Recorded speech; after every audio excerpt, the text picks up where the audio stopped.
Olá, paz do Senhor, meus irmãos, uma ótima noite a todos. Eu sou o pastor Luciano Silva e este é o canal Semeando Palavra Divina.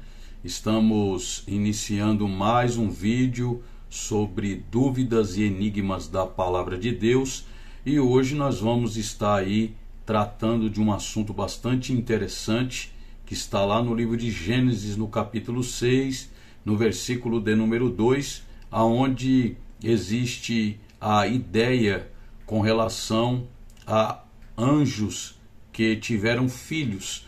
E hoje nós vamos estar aí estudando um pouquinho sobre esse texto, falando das diversas teorias que giram em torno desta passagem, e também no final desse vídeo eu vou estar apresentando para você qual é a teoria mais próxima e aquela que eu também defendo com relação a esse texto.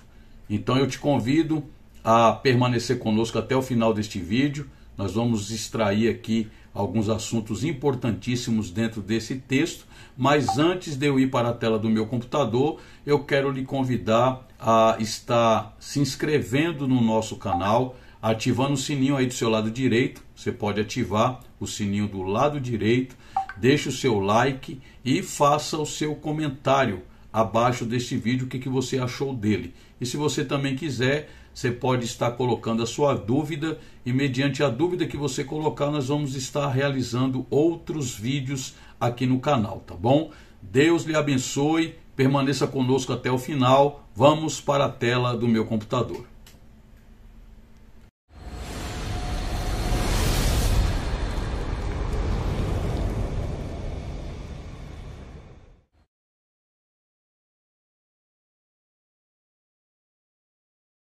Olá, meus irmãos, estamos aqui na tela do meu computador e hoje nós vamos estar tratando deste assunto onde existe várias teorias com relação a esta possibilidade. Será que os anjos realmente tiveram filhos em Gênesis capítulo 6, versículo de número 2?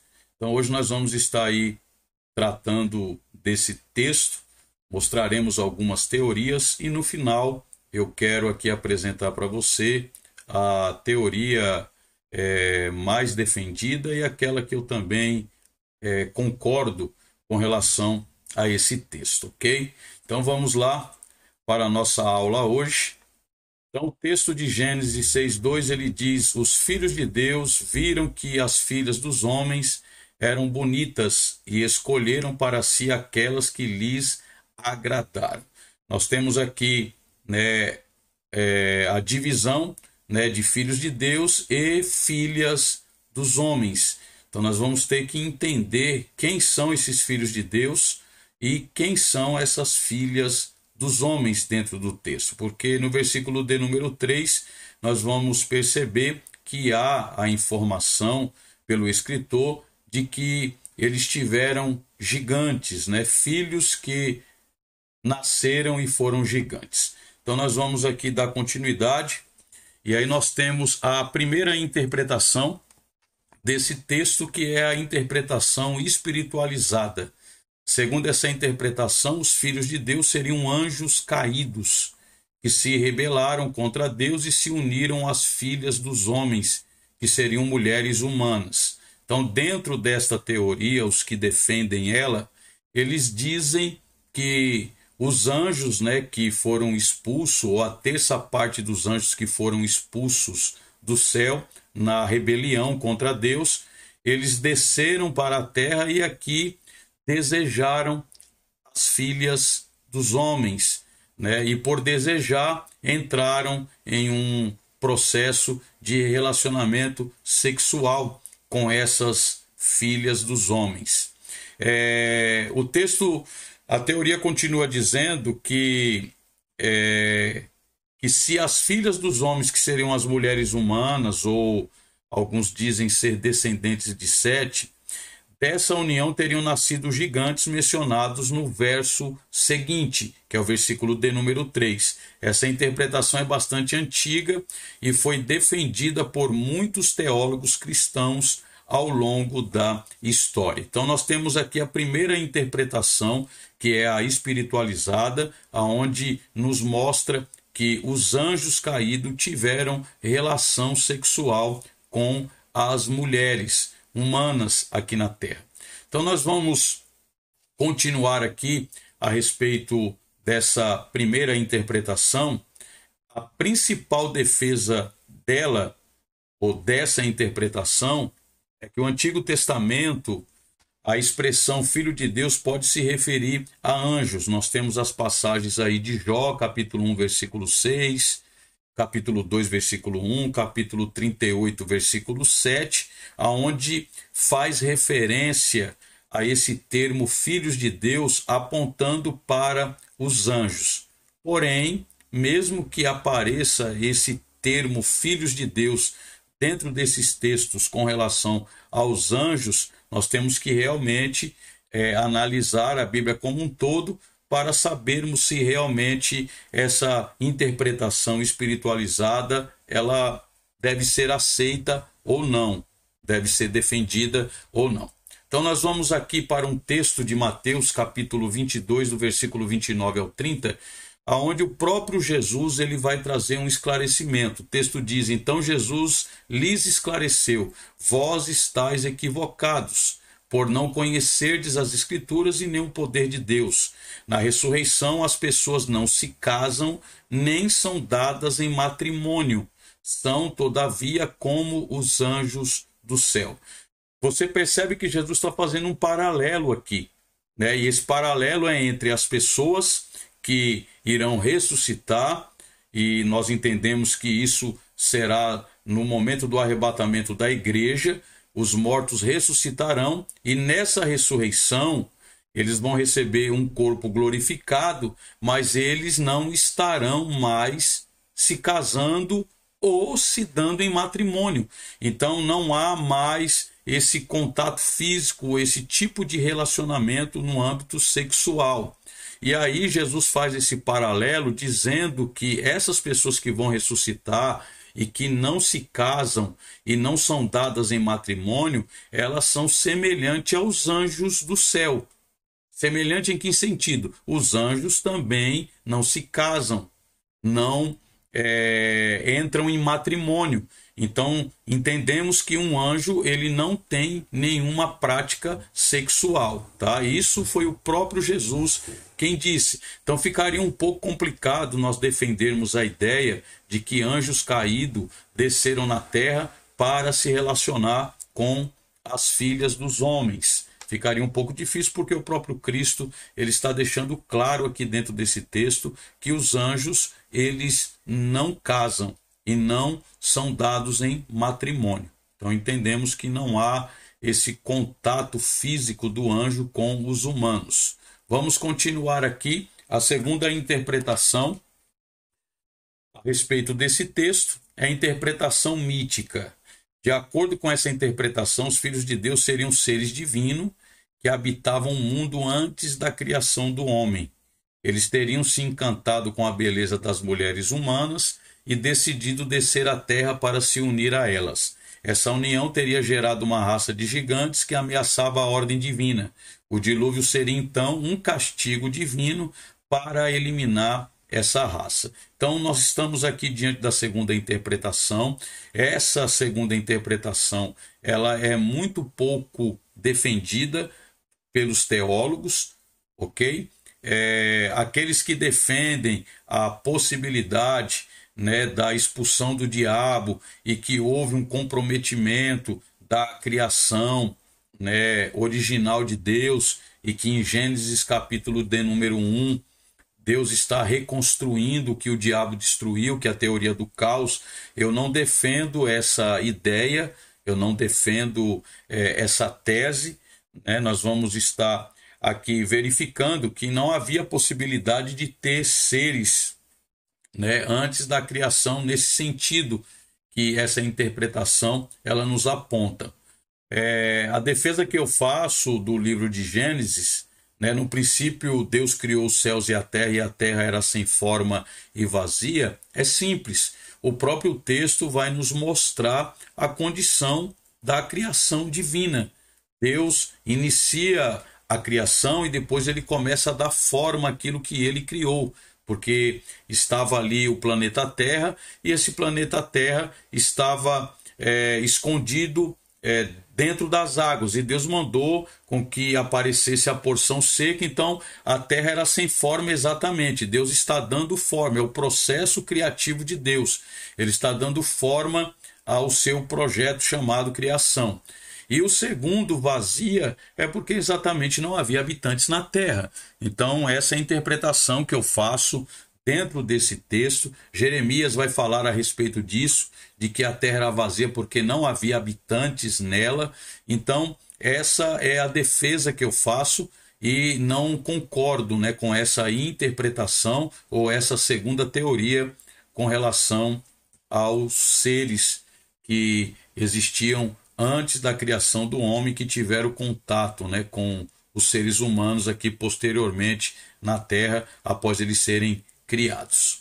Vamos continuar aqui.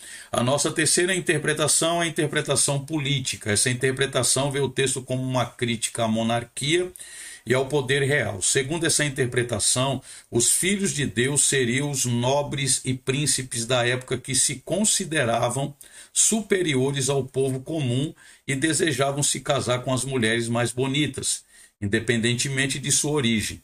Essa união teria gerado uma classe dominante corrupta e egoísta que explorava o povo e levava à desigualdade social.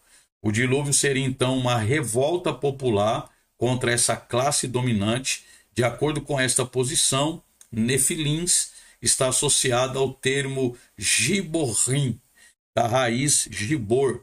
Esse termo significa homem de força, homem de poder ou homem de valor e riqueza.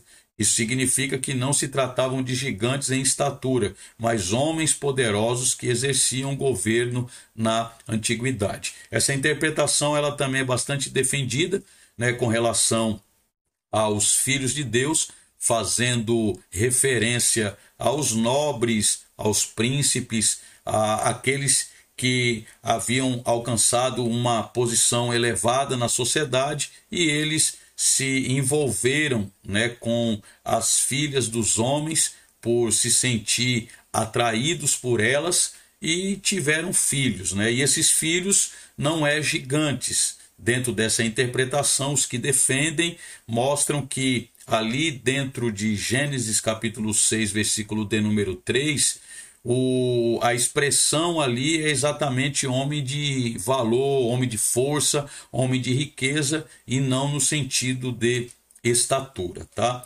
Vamos continuar aqui a nossa interpretação desse texto. Existe uma crítica, tá, a essa interpretação, é que os nobres, reis e algumas autoridades às vezes são chamados de deuses e nunca de filhos de Deus. Então a crítica que é feita, quem defende essa interpretação, é porque não há em nenhum outro texto das Sagradas Escrituras o termo filho de Deus para esta classe, né, de nobres, de reis. A Bíblia sim o chama de deuses, né, com letra minúscula. No entanto, a crítica é rebatida com base em alguns antigos targumim aramaicos, que traduzem filhos de Deus como filhos de nobres. Outra crítica é o fato de Nefilins, nessa interpretação, não se referir a homens de grande estatura, já que em Números 13:33 o mesmo termo é utilizado para se referir a pessoas de grande estatura, literalmente. Então nós temos aí essas duas críticas com relação a quem defende essa interpretação, tá? Eu também não sou adepto dessa interpretação. Nós vamos continuar aqui. Nós temos uma quarta interpretação, que é a interpretação alegórica. Essa interpretação vê o texto como uma metáfora para o pecado da luxúria e da tentação. De acordo com essa interpretação, os filhos de Deus seriam os homens que se deixam levar pela luxúria e pela tentação, enquanto as filhas dos homens seriam as mulheres que os seduzem. Essa união geraria uma queda espiritual e moral que só poderia ser corrigida pelo arrependimento e pela busca de Deus. O dilúvio seria, então, um símbolo do perdão divino e da purificação do pecado. Então existe essa quarta interpretação, esta quarta teoria com relação à questão dos filhos dos homens e os filhos de Deus, ou as filhas dos homens, melhor dizendo, e os filhos de Deus, que ali aquele texto não é algo literal, mas sim há uma mensagem ou uma linguagem alegórica dentro daquele texto. Eu também não defendo essa possibilidade. E nós temos aí a quinta e última teoria, né, que é uma das mais defendidas entre a primeira que nós falamos e esta, que eu também sou adepto dela, que é a última teoria que nós vamos estar apresentando aqui para vocês, que é a interpretação literal. Tá? Os filhos de Deus eram descendentes de Sete, que se casaram com descendentes de Caim. Segundo esta interpretação, a descendência justa de Sete se misturou com a descendência ímpia de Caim. Eu acredito que essa interpretação seja a mais favorável. Primeiro porque, né, a única forma de contato entre a população antiga desse período era exatamente entre eles mesmos. Né? Não teria outra possibilidade de contato, de relacionamento, se não fossem, né, os descendentes de Caim com os descendentes de Sete. Isso é algo mais favorável a nível de interpretação. Em outras palavras, os homens da linhagem de Sete se casaram com as mulheres pagãs da linhagem de Caim. E, logicamente, que os descendentes de Caim tiveram uma educação totalmente diferente dos descendentes de Sete. Inclusive, Sete ele vai trazer a restauração do culto a Deus. Com certeza, a mentalidade dele, as atitudes dele eram diferentes das atitudes de Caim e, com certeza, os seus descendentes o tinham como modelo, né, para poder também agir em conformidade com o seu pai, com o seu líder, com o seu representante. Então, com certeza, os descendentes de Caim tinham uma mentalidade distorcida por causa do próprio Caim, né, que tinha esse comportamento totalmente contrário às ordenanças divinas, a ponto dele ter cometido o primeiro homicídio, né, da história, matando o seu próprio irmão. Nessa interpretação, os nefilins gigantes resultaram dessa mistura religiosa. Esses homens não eram literalmente gigantes, mas o texto ali ele quer dizer que eram homens ímpios e tiranos, né? Pessoas ruins, pessoas malignas que alcançaram fama na antiguidade. Tá? Nós também temos um argumento para poder sustentar essa teoria. Um dos argumentos para sustentar essa interpretação é o próprio contexto dos capítulos anteriores de Gênesis. Em Gênesis 4 é apresentada a geração perversa de Caim e já em Gênesis 5 é descrita a descendência justa de Sete. Então, tanto no capítulo 4 como no capítulo 5, a gente vai encontrar a descendência de Caim e no capítulo 5 a descendência de Sete. Como sequência, o capítulo 6 aparece para mostrar nessa mistura dessas duas linhagens, culminando numa civilização corrompida. Nós temos aqui um problema também com relação a essa interpretação, mas eu acredito que esse problema não seja tão complicado como os demais que são apresentados para confrontar as demais interpretações. Tá? O problema com essa interpretação é que em nenhum outro lugar no Antigo Testamento os descendentes de Sete são chamados de filhos de Deus. Tá? É somente dentro desse texto, né, que ali os descendentes de Sete são chamados de filhos de Deus. Então não aparece nenhuma outra passagem bíblica com relação a isso. Além do mais, a Bíblia não diz que todos os descendentes de Sete eram justos. Na verdade, ela indica apenas alguns deles que de fato foram como Enoque e Noé. Logicamente que a Bíblia ela não faz menção, né, de que todos os seus descendentes eram justos, mas o fato também de apresentar somente Enoque e Noé, isso não quer dizer que só eram esses dois justos e que faziam parte, né, ali da genealogia de Sete. A Bíblia só relata os dois porque foram fatos importantes da história da humanidade, que aconteceu tanto com Enoque como com Noé, e a Bíblia ela vai relatar exatamente aquilo que é necessário para nós, ok? Que Deus abençoe você que ficou comigo aqui até o final. Espero que você tenha gostado desse estudo, que Deus possa lhe abençoar de uma forma toda especial. Toda semana nós temos vídeo novo aqui no canal. Também temos orado pela sua vida, orado pela sua família.